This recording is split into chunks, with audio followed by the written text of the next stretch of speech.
You're alone in your apartment. You're explaining something to yourself out loud, narrating what you're doing, coaching yourself through a task, maybe arguing with yourself about a decision. And then you catch yourself and wonder, is this normal? Am I losing it? Should I be concerned that I'm having full conversations when nobody else is around? If you've felt that flash of embarrassment, that self-consciousness about talking to yourself, what I'm about to explain will completely reframe this habit. Because psychology's answer isn't just that it's normal. It's that people who talk to themselves when alone often possess specific cognitive traits most of the population doesn't have. You're not strange. Your brain is operating in a mode that requires verbalization to function at peak capacity. And that mode, it's a sign of advanced mental processing. Today we're breaking down 4 psychological traits significantly more common in people who talk to themselves. We're exploring why your brain needs to externalize thought, what this reveals about how your mind processes complexity, and why the habit you've been quietly ashamed of might be one of the most sophisticated things your cognitive system does. The research is clear. Talking to yourself isn't a glitch. For certain minds, it's the operating system working exactly as designed. Trait number 1, you have an active internal dialogue system that demands structure. Most people's thoughts exist as vague feelings, half-formed impressions, reactive impulses. Their inner world is blurry, yours isn't. Your mind generates complex ideas that need shape, sequence, clarity. When silence can't contain that complexity, your voice becomes the organizing tool. You're not talking because you're confused. You're talking because you're organizing chaos into coherent information. Think about how thoughts feel clearer once you say them out loud. How problems suddenly make sense when you explain them to yourself, even though nobody's listening. When you verbalize thought, you activate additional processing systems in your brain, areas linked to logic, sequencing, self-monitoring. Speaking transforms abstract mental activity into tangible structure. You turn noise into data. You convert swirling ideas into linear information your conscious mind can work with. This is why silence sometimes feels uncomfortable. Not because you're anxious, but because your brain is too active to sit idle. While others exist in empty mental space, your mind is constantly working, sorting, improving, refining. You don't talk to yourself because you lack control. You talk because your mind refuses to stay disorganized. And that refusal? That's high-functioning cognition, demanding the conditions it needs to operate efficiently. Trait number 2, your brain uses language to program attention and eliminate noise. Notice how talking to yourself becomes automatic when you're searching for something. You whisper the object's name, you narrate steps, you mutter instructions. To an outsider, it looks odd. Psychologically, you're using one of the most efficient focus tools the human brain possesses. When you say keys or wallet out loud, you're not describing what you want. You're issuing a command to your attention system. Research shows verbal cues actively guide the brain's attentional mechanisms. Speaking a word tells your visual system what to prioritize. Irrelevant objects fade. Relevant shapes, colors, locations become noticeable. Your perception becomes efficient because it's being verbally instructed.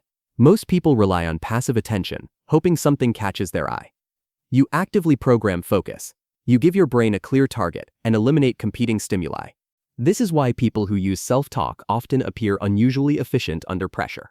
When others feel overwhelmed, you narrow attention. When others panic, you verbalize. When others freeze, you give yourself step-by-step instructions. Your voice becomes a stabilizing anchor that keeps you functional when cognitive load would paralyze someone else. You're not talking because you're distracted. You're talking because you're optimizing. Trait number 3, you use language for emotional regulation and psychological distance. You've probably caught yourself saying it's okay, calm down, you've got this. Or challenging yourself with why did you react like that? This isn't random self-soothing. Psychologists call this distance self-talk, where instead of being consumed by emotion, you step back and address yourself almost like another person. That shift creates psychological distance, and distance creates control. When stress hits, many people drown. You don't. You talk yourself through it. You coach yourself. You question reactions. You slow your nervous system using words. You don't need someone else to calm you. You've learned self-regulation. This is advanced emotional intelligence. While others need external reassurance, you generate it internally. Your voice becomes your grounding mechanism. And yes, sometimes that voice is critical, even harsh, but it's part of a system trying to correct, guide, protect you. You don't avoid self-reflection. You engage with it directly. Most people run from their thoughts, distract themselves, numb discomfort. You stay present. You confront it out loud when necessary. That's not weakness. That's refusing to abandon your own mind when things get difficult. Trait number 4, your brain tags verbalized information as important, creating stronger memory encoding. When you say something out loud, your brain doesn't treat it like silent thought. Speaking marks information as significant. It creates a stronger memory trace, like tagging a file instead of letting it drift.